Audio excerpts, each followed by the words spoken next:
Okay, we'll go live. We'll start recording. We'll do all this stuff. And welcome to another evening episode with Innovative Potential. I'm your host, Jordash, and welcome to the world of innovative potential. If this is your first time with Innovative Potential, there's a lot of excitement, there's a lot of energy, there's a lot of power, there's a lot of language, there's a lot of concepts, there is a lot of geography. So, what is Innovative Potential? So, it's a company. It's a company founded and spun off of Masters in Toxicology and the Sciences of Toxicology. And where we're at, and this was done a long time ago, and where we're at right now is sort of what the corporate world looks like of innovative potential. Everything on the map right now that's green is covered by a demonstration version. It's free to the public. Not free, it was bought and paid for with blood. But we've had deaths and everything from people to animals to cells to frog eggs to everything dies. Everything dies. But basically what's happening here is we did some work, we got a hit, and we're spinning it off into a company to be able to manufacture a minimum viable product to be able to then redistribute it through the globalized healthcare system. So that's innovative potential. This is the world. There's a couple of patents involved. In white, you see them on the map right now. They're there to sort of just say, hello, investors. This exists. Your money is essentially protected in Canada and the United States. There's only one person going to be doing this, and we only want enough money to make purchases to buy the experimental results we want. And if you're a savvy investor, you'll have the conversations with us, and you'll come with us and become some of our co-authors and other. We're sharing the fame on this one, but you got to get involved.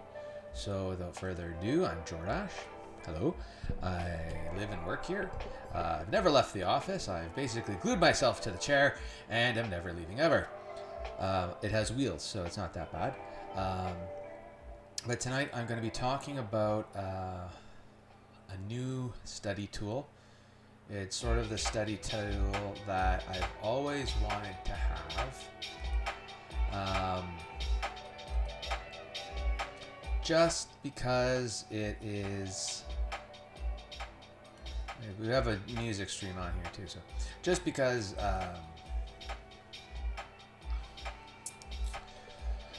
it explains a lot. It's really, so I do these other study tools. We've had other videos, whole hour long, 2 hour long, 4 hour long segments where it's an 8x11 of the internet compressed into a printable study page that gives you an oversight of everything that the internet has learned in basically 2,000, 10,000, infinity million quintillion years. Basically compressed into an 8x11, and then they are basically put up on the screen like this. Here they are, and we talk about them for an hour and basically explain like what is this, what are we talking about here. So basically we're talking about oncological treatment options, and the oncological treatment options is basically it is a information-dense guide stone to be able to understand what happens when and after you get a cancer diagnosis. So other talks we've gone over, basically here's what the study tool for cancer itself looks like. So this is cancer. These are all the 24 main conceptual sections and areas that happen within cancer biology. So we all know it's sort of like somewhere in DNA happens, and then the cells grow out of control and then you die.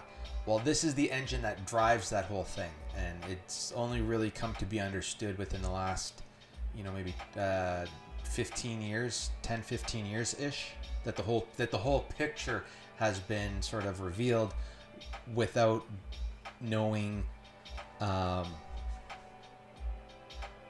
what the main players and drivers are. So this is a picture of all the main players and all the main drivers of what cancer is that's fueling your death. So there's one for just regular project management. This is the most applicable. If you want to have something made, you kind of go through this, find stuff that's applicable. Here's one with health literacy. It is just basic education information. This one's a fridge magnet. You print it out double-sided, put it up on your fridge, and just tells you, basically tells you to talk to your doctor and stuff. But it also gives you that sort of like, you know what, I could go to the gym if you want to get in shape. It just sort of like, it's there if you need it. If it's not, it's still competing against your child's love, but it's still there to say, you know what, don't be afraid to go and get that thing checked out. That's sort of what this is about. And there's a wheel of drug development also that it has its whole talk. So it's like, you're getting into these conversations quite often, like everything's toxic. It's like, no, because you don't know what you're doing, and you don't know how to design a study, and you just, you don't know what you're doing, and you're trying to learn, but you don't know how anything is actually made in these like multi-billion-dollar industries, because every molecule has to go through this wheel almost completely. There's a couple of instances where there's a shortcut. And it can build on previously existing knowledge. That's kind of how COVID got approved so quickly. It had about 40 years worth of previously existing knowledge in the mechanism plausibility and functional group screening safety data that was generated for the tissue, cellular, and subcellular models, and the non-cellular models, and the bioassays. So basically, for COVID, the entire left half of this circle graph thing was already known extremely well, and even into some of the animal models, all the way up into the animal models and animal husbandry, that this was just, so basically all they had to do was do recruitment, administration, data analysis, information report. They only had to do like this last portion in Clinico really for COVID, because everything else had 40 years of data backed up behind it. So that's sort of like where these types of like non-starter conversations for people who have never opened a fucking textbook in their goddamn life start to begin to understand what's actually happening. So this is what this whole series or whatever is about, because it's like, no, it's a lot of information and all you have is Wikipedia, if that, or some really shitty pamphlet from the doctor's office saying you might have colorectal cancer or kidney disease or something, or you have 12 months to live, and then you're just left with like, oh well, I'm fucked, I didn't do anything, I don't know anything. But all that's changed because it's 2025 and you have the internet. Use it wisely. So that's sort of like where we're at here with this new wheel. It's one of the first. It's one of the first ones that you wish you had growing up as a kid, because it's like you see someone with the tools of carpentry or the tools of home economics in their garage, and it's like, oh no, this is a tool chest, there's a toolbox, you see you have a wrench, you have a hammer, you have a screwdriver, you have the other screwdriver, you have the box of nails, you have maybe an air compressor or gas can, or there's a whole bunch of all of these things that you have in your home to help you with your home maintenance and your vehicle maintenance.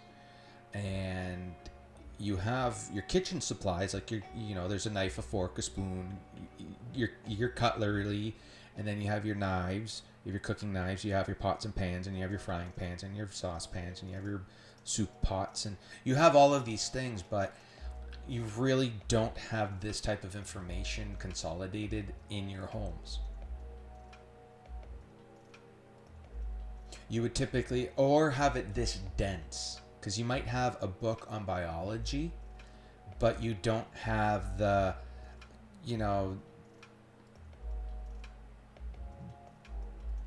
the you don't have the biochemistry synthesis textbook, or you might not have gone that far to be able to close that gap to say, okay, no, now that we have this, now that we have the instruction manuals for common organic synthesis, we have to close this gap so that our kids can be able to understand, that our grandparents can be able to understand, that our aunt and uncles can be able to understand sort of what these tools actually look like and how to navigate information and how information is actually understandable when you're kind of like just like faced with a crisis. It's like, well, cars are pretty straightforward because they're very well engineered and they've been around for 100 years almost. So it's pretty much everyone's heard of a carburetor, and everyone's heard of a stick, knows what a stick shift is, and everyone, like, even if you've never used one, you know of one, and it's pretty common to say, oh, I know people who have used one of these things, or I've even opened the hood of my vehicle and seen that there's a battery, and I know how batteries work, and there's all these sort of like little things, but you've never really opened up to, here's a disease, or here is a natural phenomenon, or here's an ecosystem, or here is a whale. Here's the biophysiology of a whale fully encoded down to the DNA, like centerfold, and you have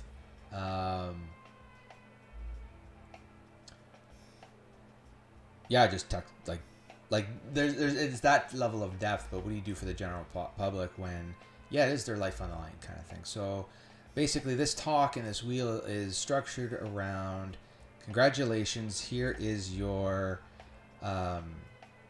stage 4 cancer diagnosis, or here's your cancer diagnosis, baby's first cancer diagnosis. This is what's available. So congratulations, you have this. The hell is all this? But you have this. When you say you have cancer, you actually have this, and this little motor engine thing has been running for, it could have been a decade, it could have been half a decade, it could have been 15 years, who knows. But you have these options that are available, and it's not all the poisons of the 50s. A lot of them were invented, or a lot of them were there was a lot of low-hanging fruit obtained after the war. A lot of people use the war as a benchmark, but truth and reality, those industries were up and running for 150, 200 years beforehand. It became sort of common knowledge that these chemicals can do these things, and there was a real push, sort of, because there was a population boom, that the population kind of got high enough, it was structured orderly enough through the war, like there was manufacturing through the war that was able to do this, and then have the supply lines up and remaining afterwards to be developed into medicine.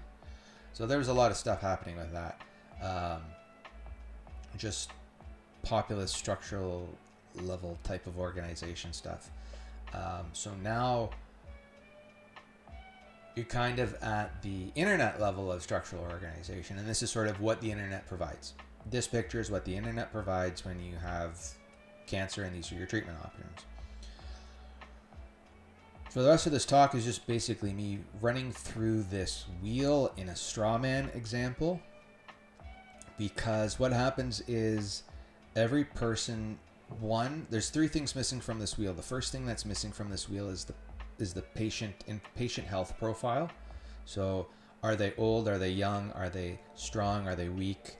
Do they have an immune system? Do they not have an immune system issue? Are there any type of like underlying issues that are like on top of the cancer? Is there anything else wrong, or not wrong, or not ideal, or that's going to have to be accounted for? So there's the patient health profile. Then there's the cancer type itself.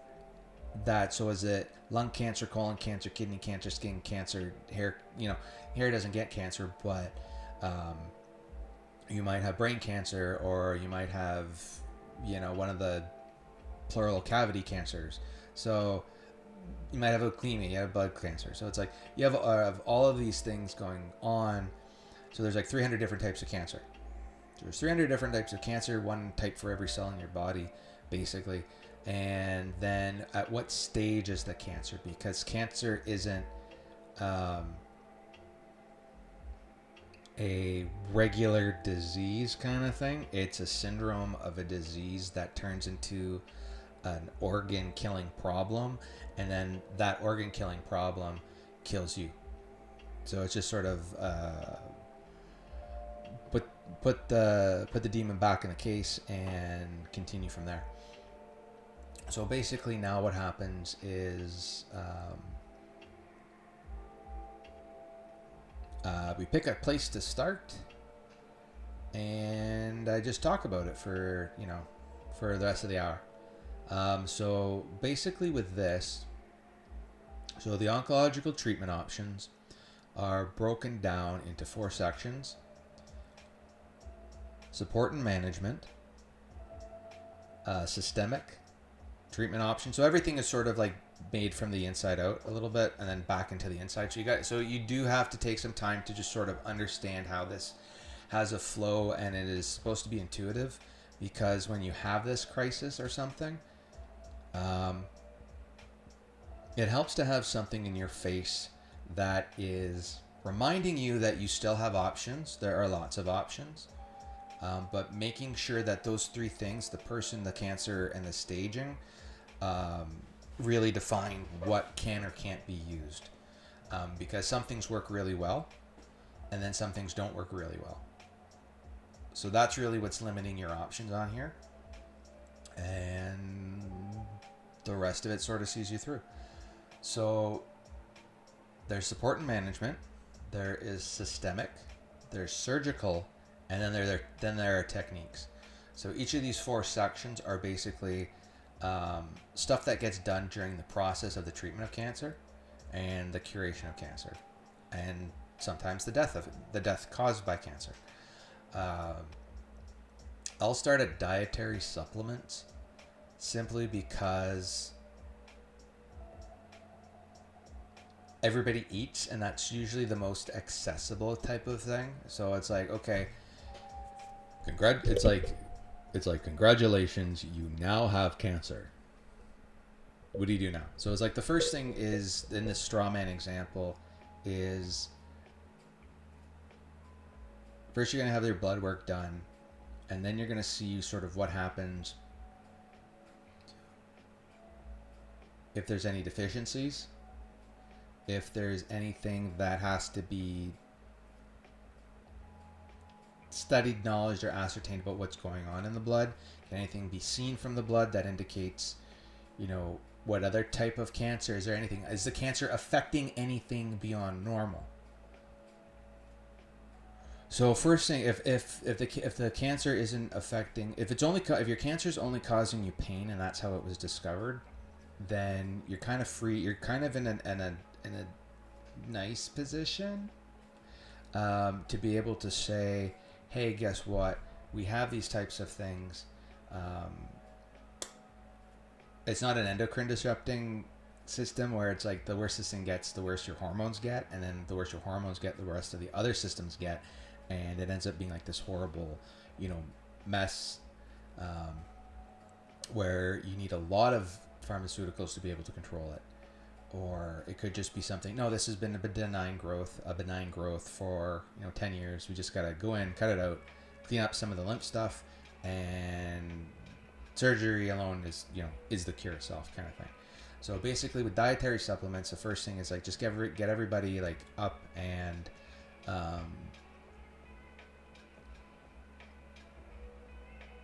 up to par, because some of the drugs are going to knock you down. So a lot of this is just like get you back up to par if there is time. And that's sort of the big thing with those big 3 things before, where it's like I might want to put the 3 into this and update it, but those 3 things are basically dictating a lot. So in the ideal scenario, you have time for maybe like a week or 2 weeks to just, here's some supplements. You go on the supplements and you bring all of your stuff back to You max out everything before we sort of run you on the drugs.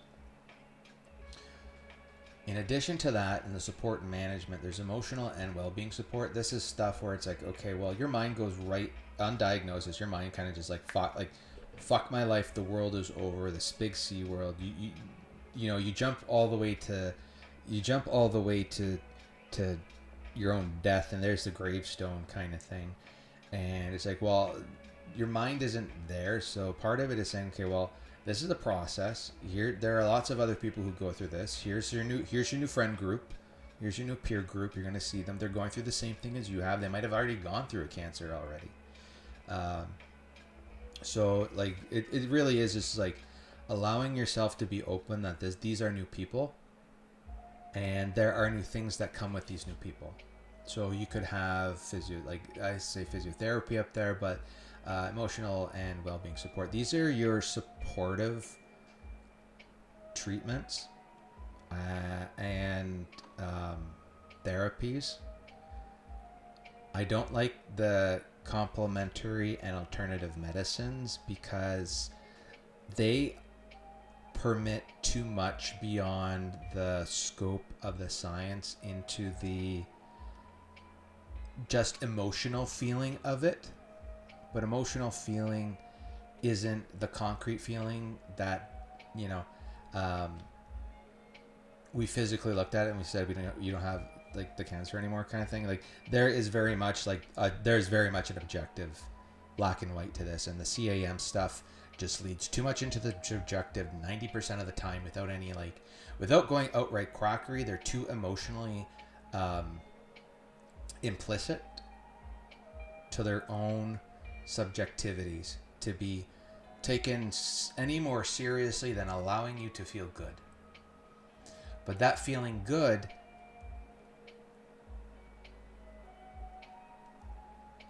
is basically as evil as a drug.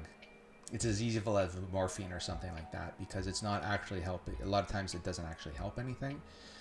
It's benign in some essences, but it's basically like the basic things you're going to take away from the emotional and well-being support is stuff like you can do the Tai Chi, you can do the relaxing meditation, you can do some of the yoga. You want more like circulatory boosting stuff, massage therapy, Tai Chi, meditation, group supports. They're like group support, just talking about it, having that type of language learned, accepted that it's learned, and you being able to speak that language, and knowing that other people can speak that language. A lot of it is just not being alone with that type of language being spoken. It really is that way. Is it difficult? So it's like someone putting a gun to you. Congratulations, you have like 8 months to live, and it's like no, it's like the first thing is like no. But it really is like, okay, this is the new language that we have to learn, and we have to learn it fast because one, the science took off, and two, if you don't do anything, that 12-month sort of window of opportunity gets closed down to less than 4 months of being alive. So yeah, it is a very serious, and it is a very timescale language and speed, and people cry, and because they don't know, and they're reduced because they're not prepared. They're never prepared for this type of stuff. They're never prepared in society, and they're never prepared in school. They're never prepared in the nation. They're never prepared in politics. They're never prepared even in the advertisements. They're never prepared. So they're like broken children half the time. So this is to sort of bolster that and say, no, we're all adults here. We've all been through this. We've seen this before. Once, twice, 3 times, 4 times, 5 times with our own family and friends. This isn't anything new. You see this with the volunteer sections. You see this with the older you get, the more everybody is just like, shut up or put up, basically, and this is putting up, so shut up. You know what I mean? Like, take the old sourpuss and shut her up. because she's been volunteering but couldn't come up with a fucking idea in 50 years. That's kind of what this conversation is. So the emotional well-being and support is there to get you as the patient up to the point where you can still function. There is still a future, and you still have to accept that this is sort of the rough patch in the future. And then out of the like the psychological game of that, it's not a game, but out of the psychological, like the mental state, the being emotional, like everything of it, you get into the exercise and the physiotherapy, because you still have to have these drugs going through, and you have to know how to sort of like open your body up to move these drugs through tight and non-circulatory bottlenecks. So that's part of what caused, like, what is the stagnancy of this cancer's circulation, is that the cancer's tumors don't really circulate that well because they have bad vasculature. The idea behind the exercise and physiotherapy, patient profile permitting, is to be able to sort of like have that passive lymphatic system and interstitial fluid system just sort of move the drugs through your body better, and to clear out some of the molecular debris. It's more of just keep things circulating and do the exercises required to keep things, like when your hands are cold, you give them a flex to be able to warm them up and restore some type of circulation. There are neuropathies that develop from these drugs. There are synesthesias that, like hot and cold, when you touch something hot it feels cold. There are neural issues, there are flexibility stuff. So it's like, it really is like, as much as you're about to destroy the body, you have to get it up to a buffering capacity where it can take those hits and then come back out sort of almost stronger, ideally, than what you went in with. So these are sort of the things here that it's like, when you get this type of support and management with the chemicals, with the surgery, and with the techniques and treatments, yeah, it's livable. It's not even like survivable. It's like you survive gangrene by amputating. This now has become like, no, you're livable. You didn't lose your hair on this one. You were just bald from the start. Or you had, yeah, you might have had a mastectomy, but you didn't have the wasting and the cachexia and the anorexia associated with the full treatment. So there's a lot in this. Like there are multiple doctoral institutions hiding behind each one of these things. So, take what I say with a grain of salt here. It's just to give you the map, not to give you every person's hopes, wants, and dreams. So the next thing is somnolence and soporifics. This is all your sleep aids. So some of it's over the counter, some of it is by prescription. Some of these are part and parcel of some of the other drugs, but they're part of your, this is your nausea, pain. So the next three I'm going to kind of group together almost here are like the analgesics, the antiemetics and antinauseants, and the somnolence and soporifics. So the difference, somnolence and soporifics. The somnolence are drowsy.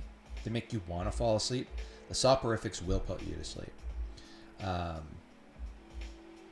Those are the two big differences. So like NyQuil will sort of like drowse you out, but some of the Tylenol T3s will, with the codeine in them, will like cause you to don't operate heavy machinery with this stuff, kind of thing. So those are the three main things for helping you to stay and feel normal. Gastrointestinally, mostly. There are aches and pains that come up, so you need the painkillers and the analgesics. And the anti-throwing uppers and anti-nauseants, the emetics and the nauseants, they're there to either help you control your food intake, or to keep you from throwing up, and to keep you from feeling nauseous from throwing up. Because again, it goes into these you're now kind of like sending you're sending something cytotoxic throughout the entire body to be, but that kind of wakes up the entire body.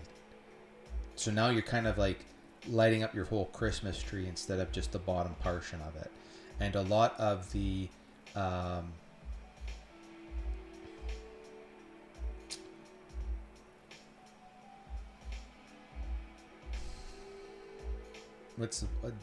and a lot of the measures and things put in place that the doctors don't necessarily use or tell you is just how to like know yourself. So I'll put it that way. So the anti-metabolites. So this is where the anti-metabolite. This is too much of a chilled music, so it's gonna change here in a second. So there you go. So basically, the analgesics. So yeah. So on that section in the support, they're there to help you just be normal as you do this. They are systemic, but at the same time, they're not actually the drugs that are going to be doing the work. The work comes from the next section, and they're basically all sort of like systemically administered. And the way the systemic section works is from the inside of the cell back out to the tissue level. So we're going to start with anti-metabolites and at the top. And basically what that means is something like methotrexate. They're there to stop metabolite or something from forming or working properly. So the deal with methotrexate is it inhibits the synthesis of one of the major enzymes for folate production. So you kind of get into these like it's one of the older drugs. It's one of the more tolerated drugs available, and the class and idea is to substitute normal functioning metabolic constituents, because they're not. It's like I'm going to give you a poisonous nutrient. Basically, the whole idea behind the anti-metabolites is I'm going to give you a poisonous nutrient so that the cancer cells, when they find and use the poisonous nutrient, end up fucking themselves over. And that's the basic idea behind the anti-metabolites. But then it kind of gets up into these like other types of the same idea, but like different echelons removed kind of thing. So it's like, well, I can give your if an enzyme is using this metabolite to make this product that is now fueling cell replication, if I put something in this bottleneck and plug that hole, then everything downstream gets sort of sabotaged, right? So that's the whole idea here with these antimetabolites, is where I'm going to take something that is normally used, make it different so that it plugs that hole, and now that whole enzyme apparatus is just like stuck burning itself out until the cell dies. That's the whole idea behind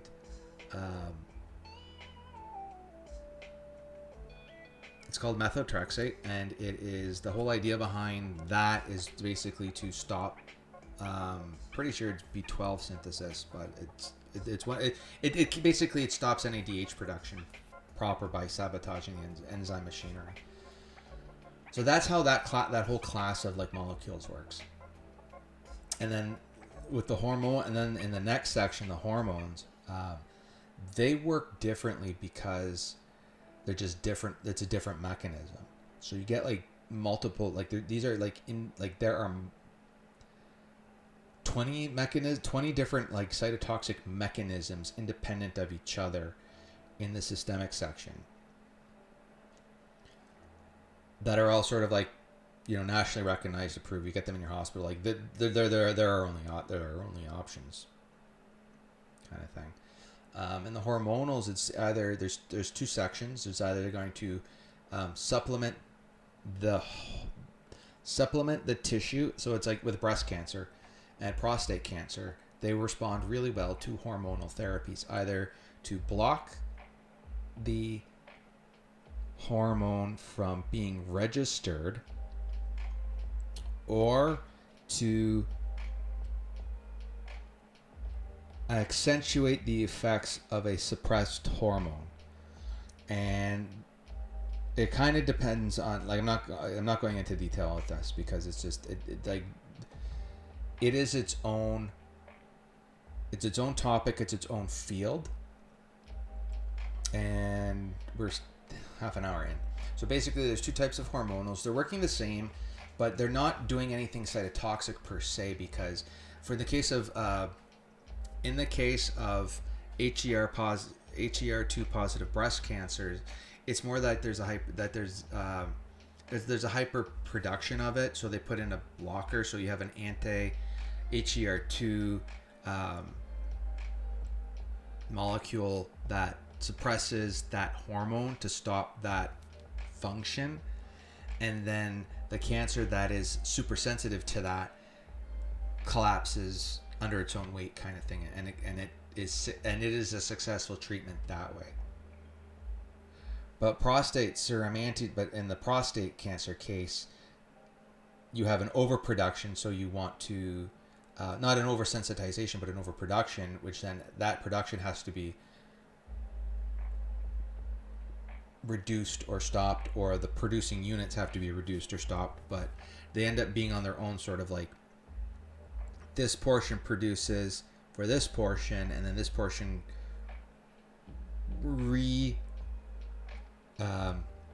enforces the production for this portion over here, and it just ends up in this little feedback loop, and that's sort of the driving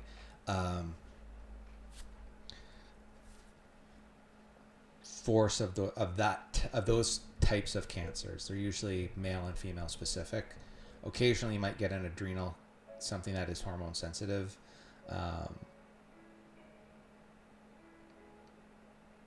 But yeah, the endocrine. Oh, maybe I might call it endocrine, but they're not necessarily the endocrine system, because they could be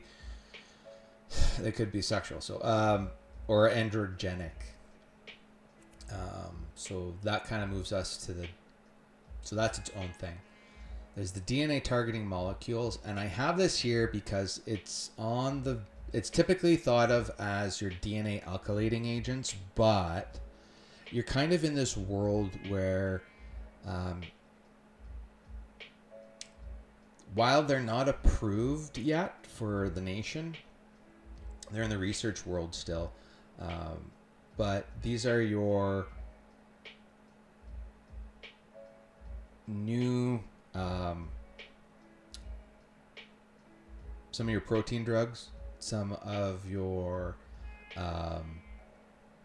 basically anything that's going to target the DNA directly, be it a protein or a DNA alkylating agent or some type of antiretroviral insertion or something like that.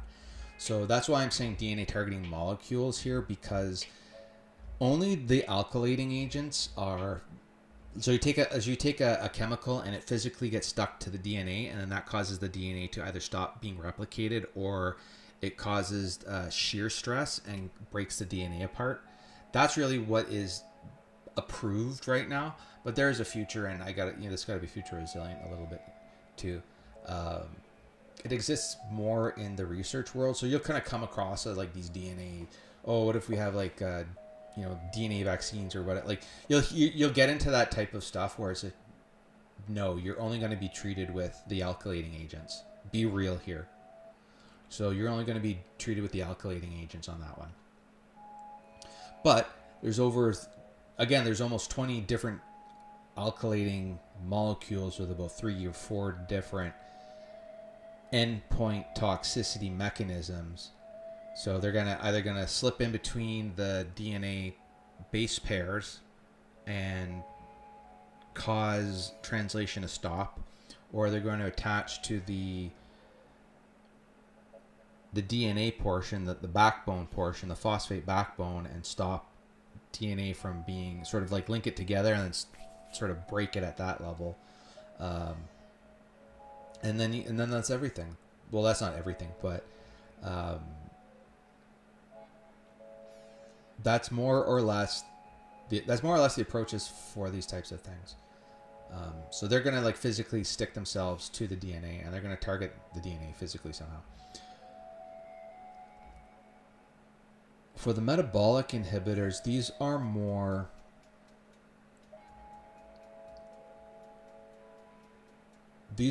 molecules that are going to stop some faction of metabolism. It's kind of like each of these are fairly straightforward catch-all category terms,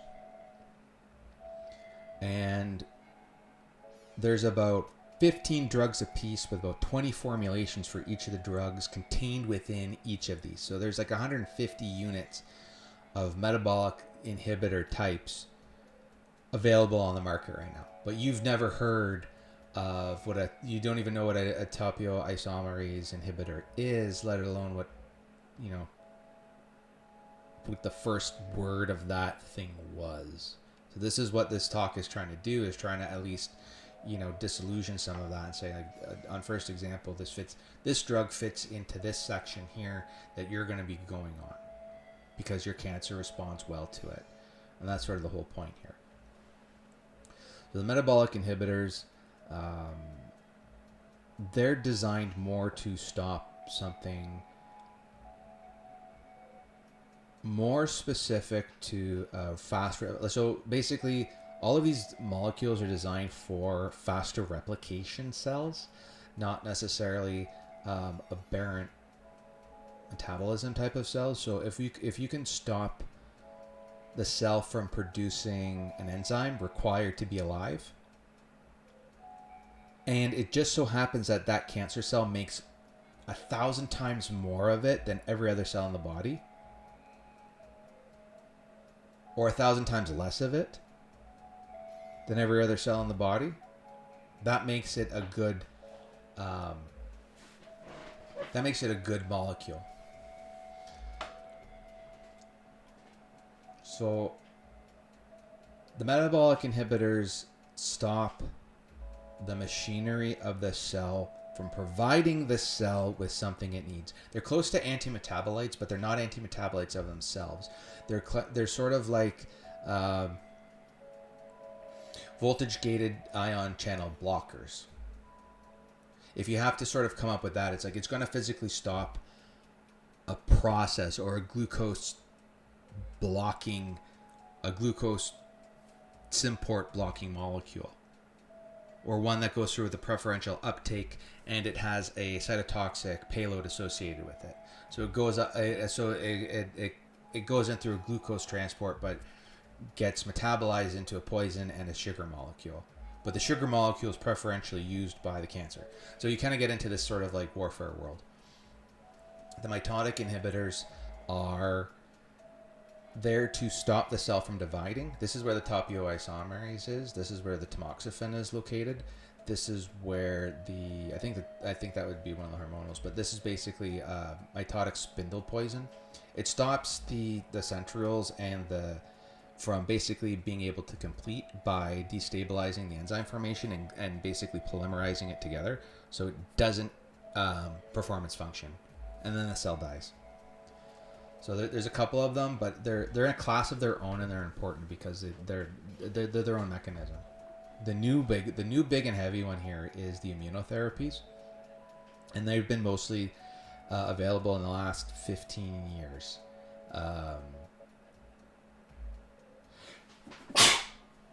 Excuse me. So basically, what happens with these ones is that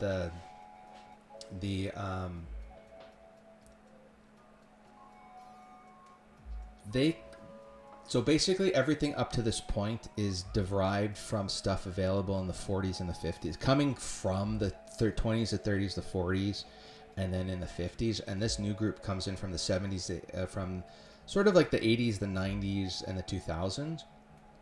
They were undergoing their this is a horrible song. Basically, they were undergoing their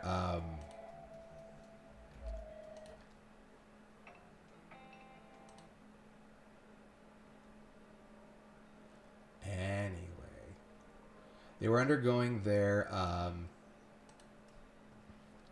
let's go back. They were undergoing their development and second and third phase, second and first phase clinical trials for approval in 2010. And they were spun off of a lot of the AIDS research, because what happens with AIDS is it knocks out your immune system, and then you end up with a bunch of cancers. And when you end up with all of these cancers from the immune system, you have this back and forth where you're actually able to see how the immune system and regular cells talk to each other in conversation, and how these mechanisms of the cytotoxic T cells, the white blood cells, actively suppress tumor growth within an individual. But if you don't have these white blood cells, if you don't have these immune cells functioning, you end up with lots of tumor growth. So one of the main mechanisms, and we got like 10 drugs out of this. We got about 10 drugs out of this section alone in the last 10 years, kind of thing. And that's huge. That is huge. Don't ever sort of knock it. But you're able to have to combine them with you're gonna have to combine them with everything. But these new drugs have a limit, and we're kind of coming upon that limit where they'll work up to a point, but because nobody really does these like palliative trials for a full cure, you can only go so far with them. And that's pretty much what the immunotherapies are doing. They're there to sort of interact with the IAA, the immune action arrestor cell death 1 receptor ligand complex. I talk about it in another talk for innovative potential, but it's basically the PD-1 receptor gets blocked, and then that causes the white blood cell to basically kill the cell. So these are all usually monoclonal antibodies. There's some work with polyclonal, but it's basically specifically a protein attaches to one place and then sets off an immune system to recognize it, and then it knocks out whatever the target was, which is good.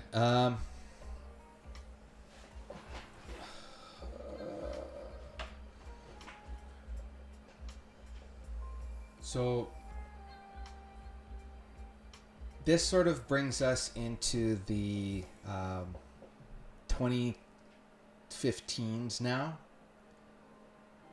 So we just sort of went from 1900 with anti-metabolites, 1950s kind of world, to 10 years ago in 2015 with immunotherapies and tissue inhibitors. The tissue inhibitors are stuff like vascular endothelial growth factor and tumor necrosis factor alpha, and the interleukins and stuff like that. They're basically there to stop a tissue level process. So VEGF, the vascular endothelial growth factor, is there to be able to stop new blood supplies from supplying the tumor with nutrients, in hopes that other treatment options are going to be able to sort of basically choke and asphyxiate it and kill the cancerous tumor cells first. So that's that answer. That's that whole class of drugs. They are there to stop the tissue level effects of cancerous tumors from taking over and causing pathologies at the tissue level. So there might be stuff like in the wound healing response that helps with extracellular matrix deposition drugs. So that's sort of where this is sort of where they're occupying. This is the thalidomide for stopping vascular blood growth. This is where this is where these drugs are acting. And then you kind of get up into the surgical level with cellular transplants. So with the cellular transplants, it's basically like leukemia. So we wipe out your white blood cells, and then we do a physical transplant of somebody else's blood cells into your bone marrow, or your own blood cells into your own bone marrow, and then sort of do it that way. And that's sort of that's the mechanism for cellular transplants.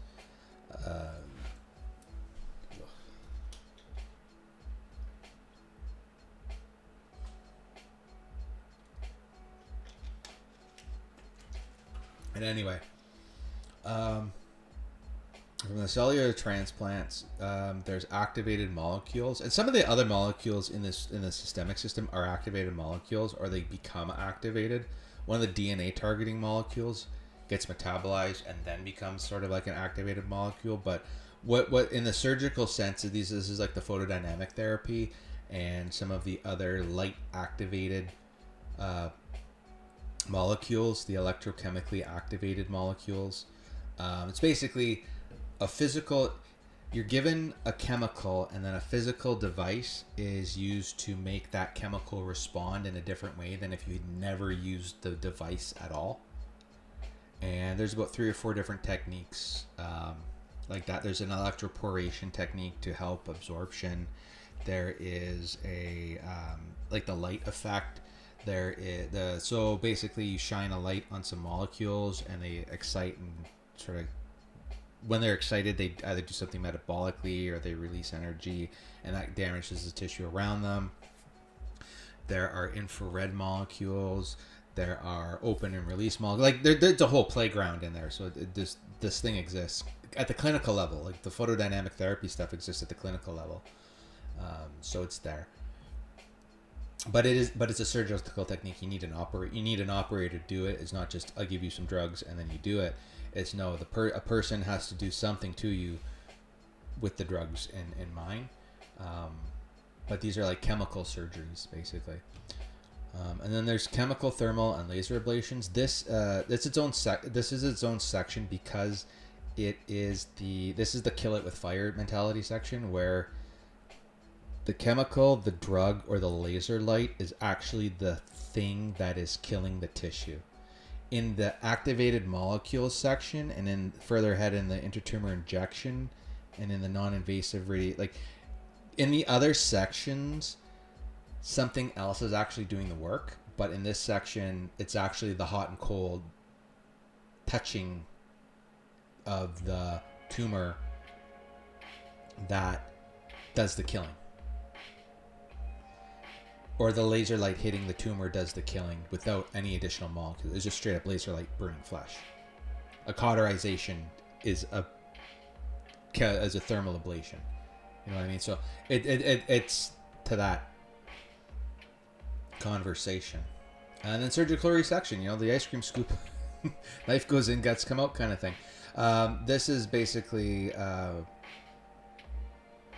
surgeon goes in and surgically removes the damaged tissue, plus a little bit of a halo, and then that's it. You might get some other stuff. You might have a lymph node or something removed, but that's basically it. They scoop it out, and that's it. It works. Ta-da! And that sometimes is the cure itself. Oh, we'll just go in and cut it out at the end. And that's like the surgery of surgeries is just doing that. You go in and you cut it off. The end. Intratumor injection then is it's none of the other ones. It's not an activated molecule. It's not surgical resection. It's not a transplant. But it's now that the chemical is being delivered so precisely to the location. It could be anyone, and it could be. It's a surgical technique and mechanism for drug delivery. And it's recombinatory with all of the other sort of drugs and activated molecules and transplants. So it's versatile.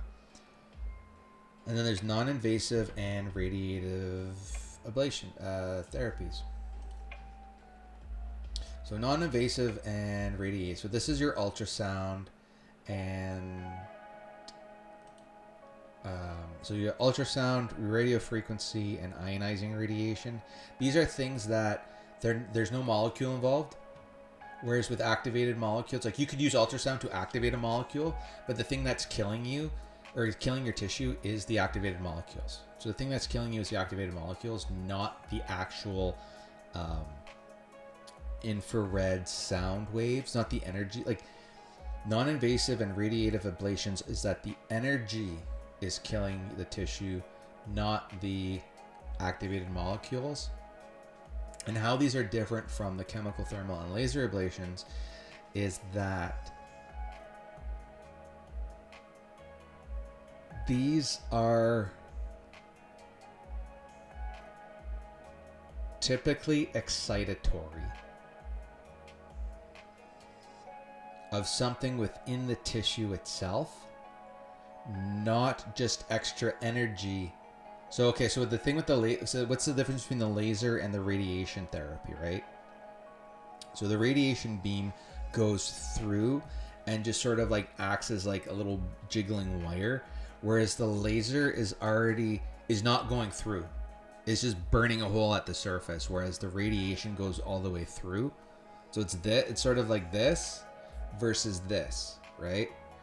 That's the biggest difference. The laser light only goes like about a centimeter in anywhere before it can't burn it through anything, but the radiation is going through bone and like metals and plastics. So that's the bigger difference. But it's exciting something in the tissue. It's either going to like, so with the radio frequency stuff, it will excite the water and heat the water at a certain frequency in the body, like a microwave heats it in a cup kind of thing. And then if it's localized enough, that will then start to burn the cancer from the inside out, right? So it's same with the ultrasound, same with the ionizing radiation. It's just the ionizing radiation is like more energy. So these three things have like more energy, like sort of comparatively to each other, and a slightly different mechanism, but it's still the same idea where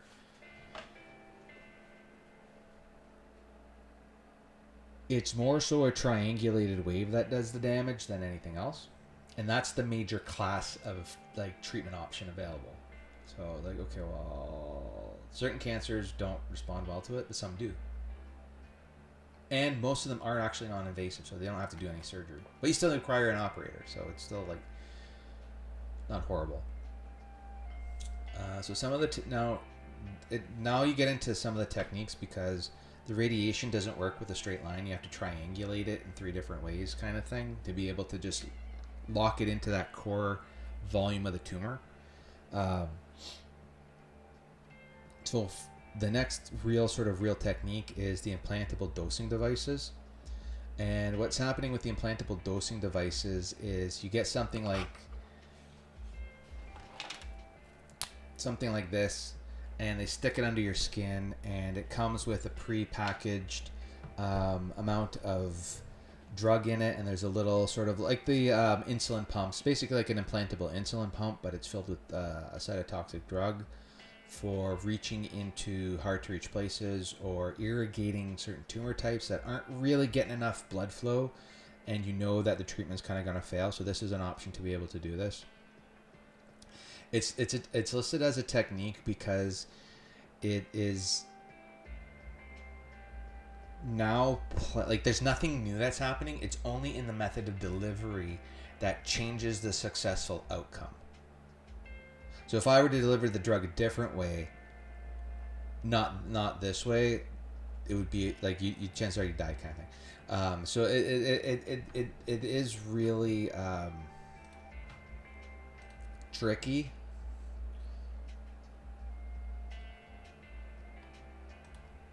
I guess. All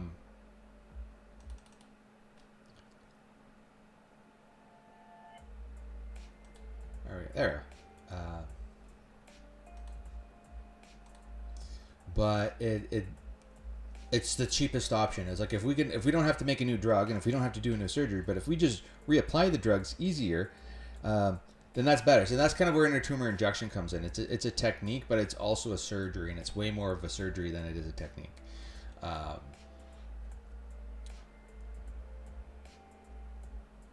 And that's what leads us to metronomic dosing. So what was kind of found with metronomic dosing is the initial strategy would just say, okay, well, here's a bunch of chemicals, here's a bunch of active cytotoxic, here's a bunch of agents that are going to function, and if they don't knock it out, we're going to try it again 6 weeks later because we're not really good. And this is what kind of zeitgeisted everyone in the 50s, 60s, and 70s, because this is all we had, basically. Right? Because up until like 1910, you didn't have x-rays and you didn't have ultrasound. So you're pretty much flying blind, or all you have to do is do an open surgery, but you didn't really have anesthetics or analgesics really highly developed. So there's a whole bunch. There's a big shit show before 1950. Before 1970, you get into the situation where, okay, we'll just use what we have and we'll go from there. But now we're gonna get into like 1980 and 1990, and then further into the 2000s. So there's this 30-year arc curve scenario where they're pushing human genome. They got the machines to do the science up and running, and that's what really changed the game here, because it's a whole new bar. You're on a different continent basically. So basically what happens now is this metronomic dosing is the formulations are able to be made so that you can have an oral dosage every day instead of one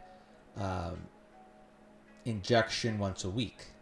Well, that changes the whole story on a weekly basis, because now by Thursday of the Sunday, you don't have zero drug in your system.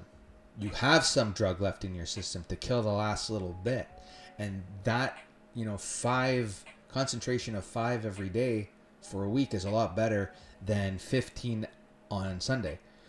So that changes a huge story, and a huge amount of successful treatments can come out of this, because some tumors only respond to a consistent drug supply instead of a peak and then nothing, a peak and then a decay to nothing, a peak and then decay to nothing.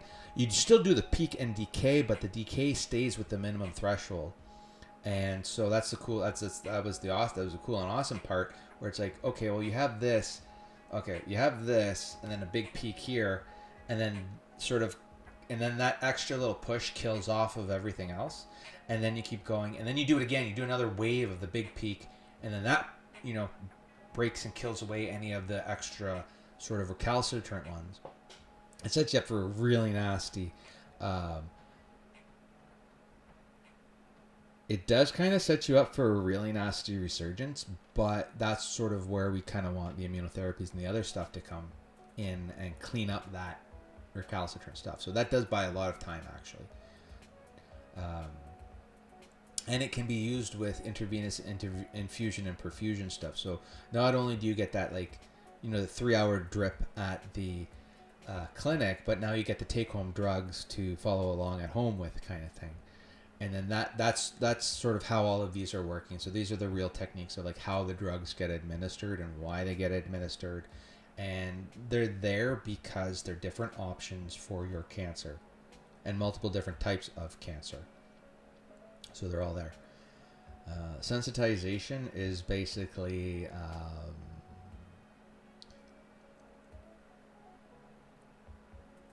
sensitization is a technique to make your cancer more susceptible to a different type of mechanism.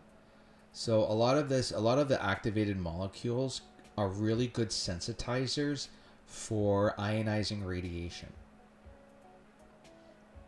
And they're working as a sensitizer. So you get given a drug that does nothing on its own, but in a certain wavelength of light, it does more than the wavelength of light does on its own. So you have these little additive synergistic effects with it.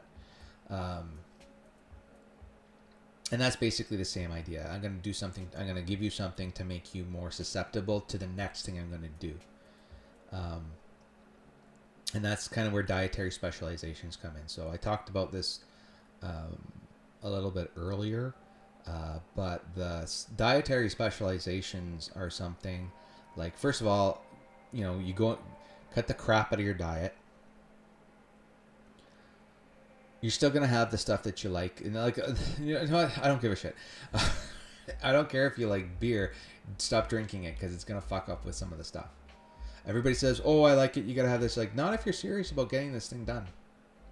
Because your control groups, when they're on this stuff, they're not fucking around, because the drugs aren't made for a lifestyle. They're made in controlled animal groupings.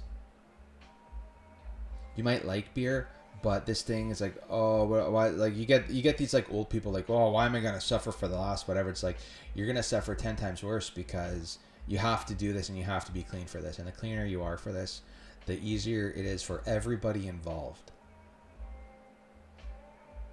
So not only are the drugs going to fuck with your autonomic and motor skills, you're going to add alcohol on top of it and have whatever, like, you're just going to fry your own system. And alcohol on top of that causes cancer too. So what the hell are you doing? It's like, you're just going to kill yourself like an idiot. No. So basically the dietary specializations, like, it's generally considered as safe in terms of, like, they don't care. But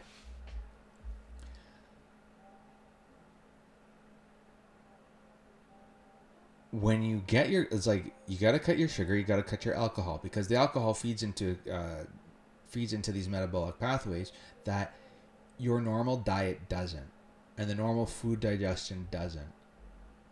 You know what I mean? It's like they basically write you off after a certain point. You can do what you want, but it really is, it doesn't help. It really doesn't help. You gotta, like, quit your smoking, quit your drinking, quit your drugs, quit your binge eating, quit your shit eating, get your shit together, and do your shit right. So that's part of the first dietary specializations, is just getting you up to clean and normal so that the doctor has something functioning to sort of start working with. The next thing is that some of the drugs that you're going to be on, the monoamine oxidase inhibitors, or you end up with some of these other ones, like you can't have grapefruit because it's also a sensitizing agent kind of thing, and that's going to fuck up with your other drug treatments that you're going to be on. So there are certain, like, dietary restrictions. There's stuff, there's benefit foods like the casein protein in milk. You can get you can buy the bodybuilders the whey protein. You can also buy the casein protein, and some of the meal supplements for the palliative care stuff is basically a casein protein that, because the person doesn't have enough strength to constantly be eating, the casein provides a better nutrition profile for like 4 or 5 hours, but it also has a better tolerated glycemic index, which means you're not going to have these, like, blood sugar spikes, which are going to end up fueling the fire that is the cancer kind of thing. So these are sort of the little, like, tips and tricks that, while not directly studied, or maybe they are directly studied, the point is you don't need to have them directly studied, because you have them studied in the non-pathological case. This is how they behave in the non-pathological case. We know that the pathological case functions on explodes with sugar, and you give them a blood sugar spiking versus a consistent concentration of it. Like, there's a little bit of, the old people would call it common sense, but this isn't common sense. This is basic logic. It's so self-evident that you don't necessarily have to treat it. You don't necessarily have to do a full-scale study for it. You just have to be able to prove that one of these versions, when separated, produces a worse outcome than the other. You don't have to study it to death. You just have to say, okay, no, we studied it to death. Like, so I'm going off on this casein protein thing because the bodybuilding and sports nutrition world has done this to death already. The nutritionists, the bodybuilders, the sports medicine, the army, they know this. They know this. Like, this is their bread. This is their bread and butter. They know this. Dietary specializations, dietary supplements, emotional support, well-being, exercise and physiotherapy. These 4 sections is basically sports and exercise nutrition. Human health and nutritional sciences know this to death. It's not very well communicated that they know this to death, but they know this to death. They know this to a horrible cancerous death. The nutritionists in your hospital know this in some way, shape, or form.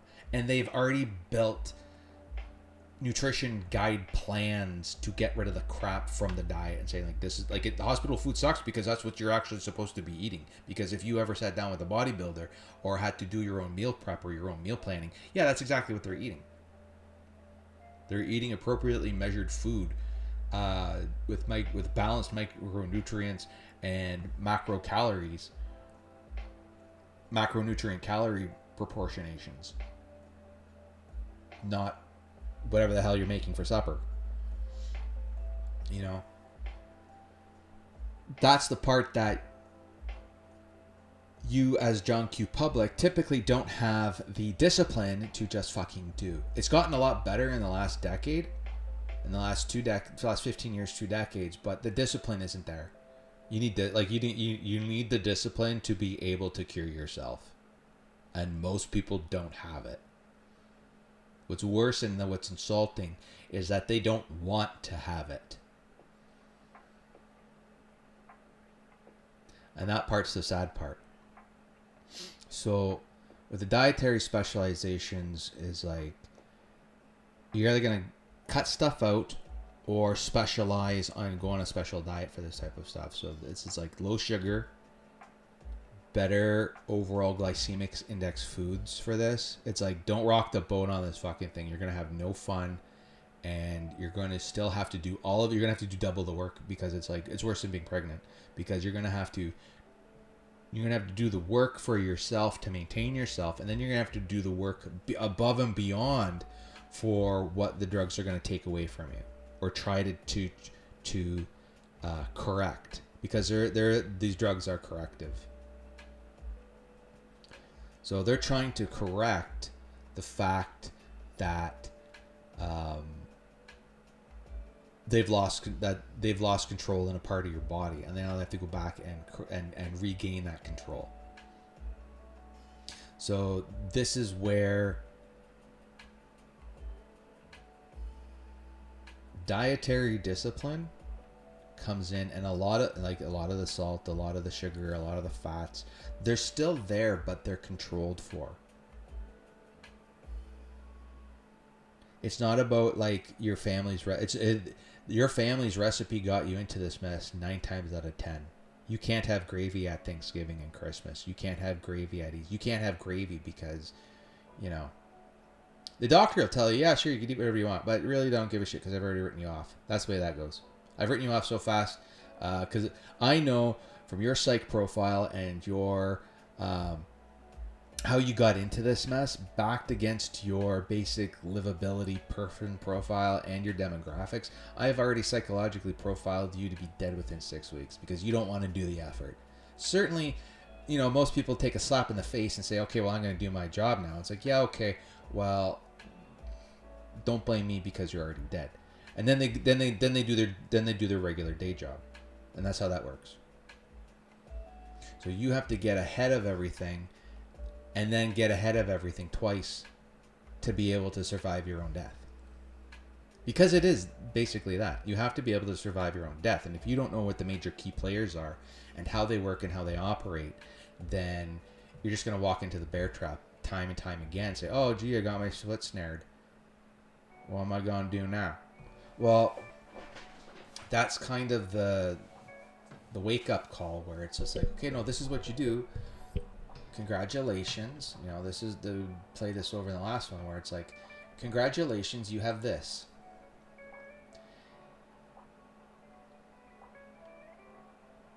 In order for your doctor to use this to make you a personalized cure, because basically every time the doctor has to make you a personalized cure. So congratulations, you have this. We have lots of this, but I have to use this and this to make you even one of these things. So we've been through 24, 48,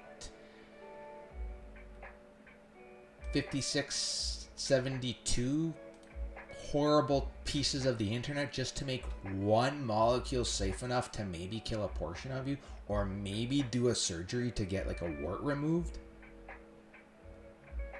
That's where the respect disappears in the real world. That's why it's so fucking expensive.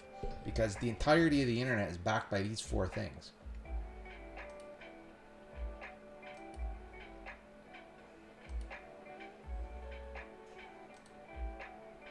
Yeah, I'm running my nose down at you. There's about 12 noses and they're all 12 feet long. That's how that works.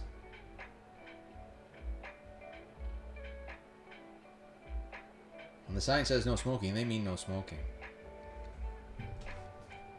So that's kind of how this works.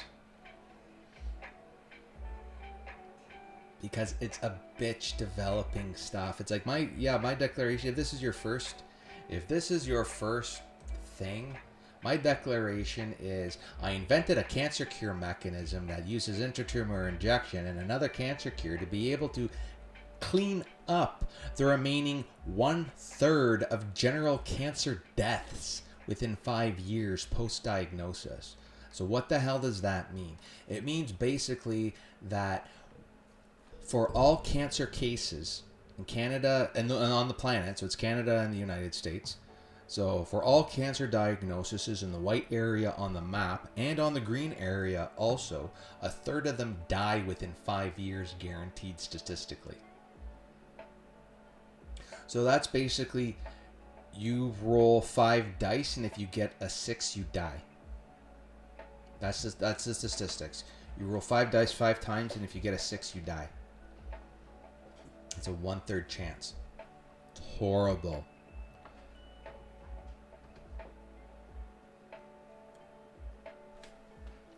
That's 600. So that's basically one person dies every 3 seconds without my direct intervention.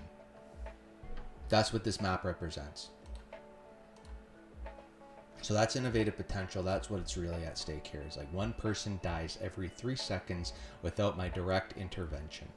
That's why we're sort of bitching and griping now, because it's so fucking expensive to be able to intervene with the planet with 8 billion people. And they're all getting older. So they're all going to just like, basically we're going to sit around here watching people die. Or we're going to have the largest industry since the television was created. Basically, we're going to go for the largest industry since the television was created. Because that is the only way to keep 8 billion people employed. So that's sort of like this. So basically, these are your options.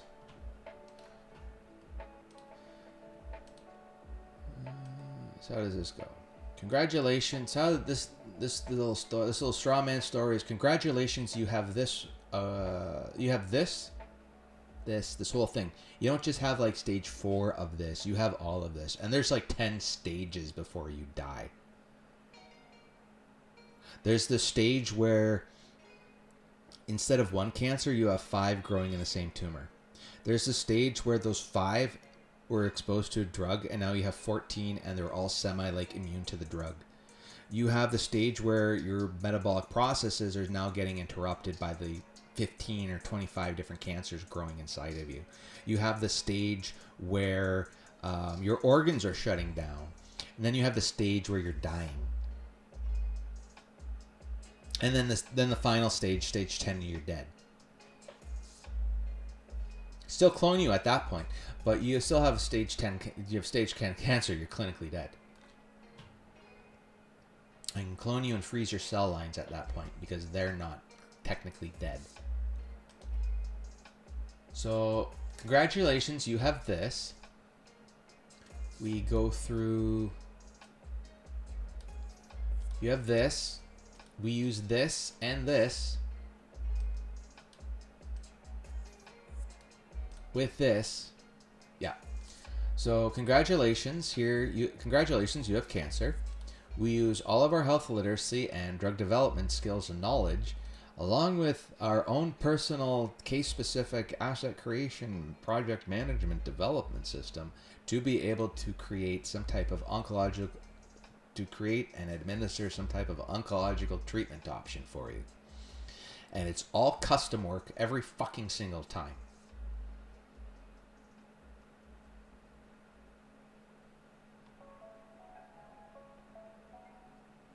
And you still, point blank, have a 1 in 3 chance of dying within 5 years. Odds improve after that. But for 1/3 of all cancer diagnoses, they end up dead after 5 years.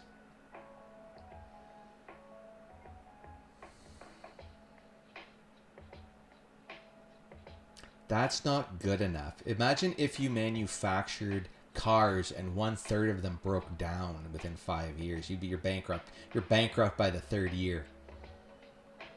If 130 your car's broke down after 5 years, you're bankrupt.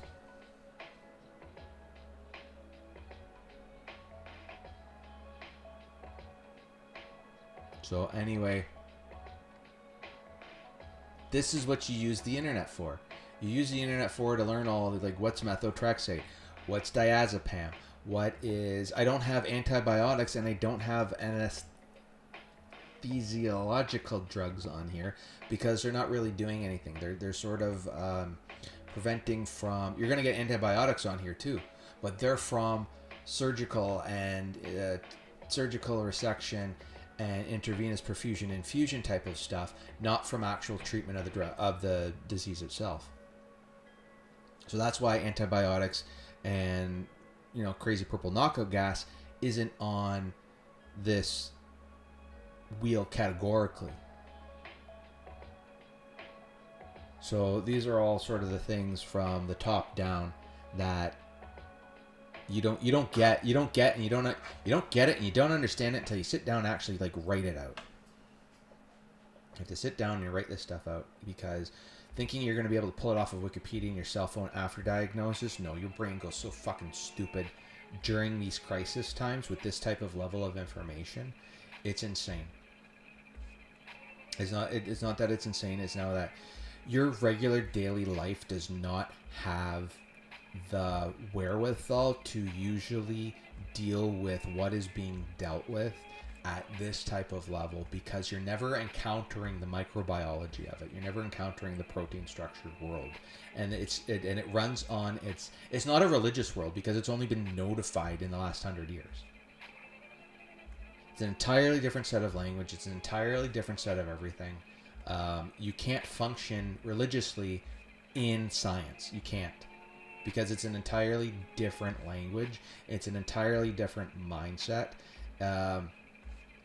It is entirely not compatible with ignorance and faith. Can't have faith in science, because the whole point of science is the acknowledgement of details. You can't sort of, like, jump over details, because people build up science inappropriately, but when you actually have to do the science and stuff like that, you end up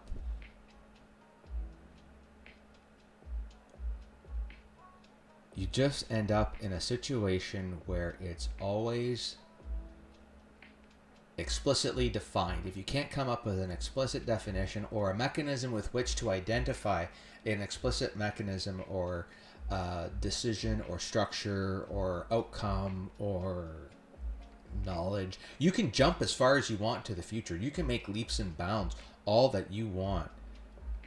But if you don't land in something that's at least physically acknowledgeable, because people are going to come from, like, if you make a conclusion and the conclusion is able to be, like, you're able to live on the, if you make a jump and you land on terra firma and you end up, and nobody knows how you got there, but they can learn to retrace back to where they came from, nobody cares. Nobody gives a shit. The more you can skip a stone across the pond, the better off you are in science.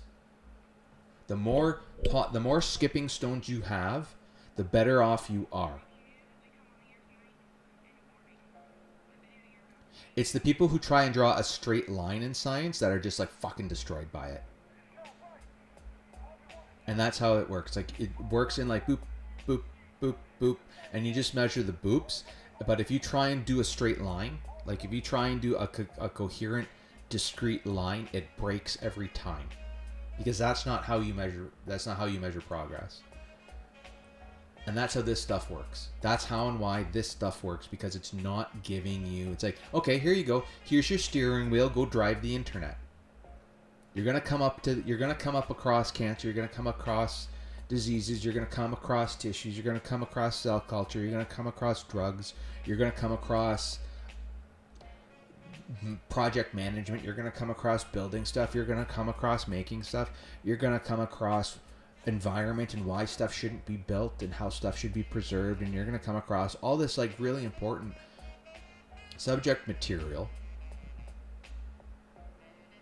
the dignified stuff, that you don't have a steering wheel for. These are the steering wheels, and they're important. And that's basically basicity.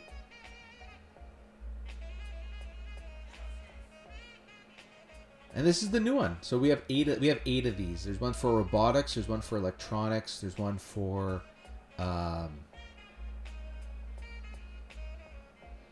profit.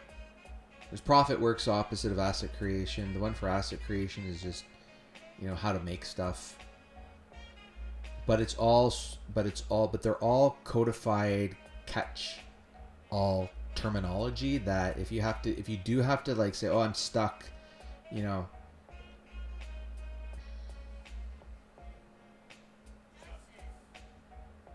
I'm stuck with a project and I can't get incorporation into a government program because we don't have the right communities or partners or community for it, then I got to go public with myself and say, okay, assholes, we got people dying here. I'm going to raise an army from their dead and withered corpses alongside of their miserable families and overthrow your government really fucking easily with 100 million people. So give me what I want. And that's the end and that's the end. Give me what I want. That's the end. So that's kind of how this stuff starts working. Where it's like, okay, no, we put this together, we got this working, and now we have to get this working for 250,000 different hospitals.